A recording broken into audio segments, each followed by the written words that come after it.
రెండో ప్రశ్న ఏంటంటే 15,000 goes for capital. Amaravati capital,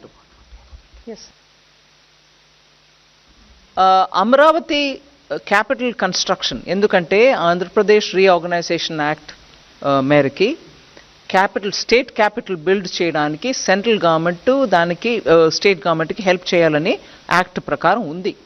so capital city Amaravati build up చేయడానికి మేము డెఫినెట్గా వాళ్ళకి అసిస్టెన్స్ ఇవ్వాలి. ఇప్పుడు నేను చెప్పిన 15,000 కోట్లు వరల్డ్ బ్యాంక్ అసిస్టెన్స్ తోటి మేము వాళ్ళకి తెప్పిస్తున్నాం. దానికి కౌంటర్ పార్ట్ ఫండింగ్ కూడా ఉంటుంది. కానీ ఇవాళ స్టేట్ పొజిషన్ ఎలా ఉంది, అది ఎట్లాగా వాళ్ళు ఇస్తారా ఇవ్వలేరా, అది మేము సెంటర్ నుంచి గ్రాంట్ ఇచ్చుకుంటామా, ఇవన్నీ చూసి వాళ్ళతోటి మాట్లాడుకొని చేస్తాం. ఎందుకంటే ఆఖరికి ఆ క్యాపిటల్ లేకుండా 10 సంవత్సరం వెళ్ళిపోయాయి. ఆంధ్రప్రదేశ్కు ఒక క్యాపిటల్ ఉండాలి. భారతదేశంలో ఒక రాజ్యం ఉందనంటే క్యాపిటల్ లేకుండా అది ఆంధ్ర. అది యాక్ట్ ప్రకారం ఈ పార్టీకి క్యాపిటల్ అక్కడ ఉండాల్సిందే. నేను ఎవరు చేశారు ఎవరు చేయలేదు అనే విషయానికి వెళ్ళలే. ఆ క్యాపిటల్ బిల్డ్ చేయడానికి కేంద్ర ప్రభుత్వం పూర్తిగా కట్టుబడి ఉంది.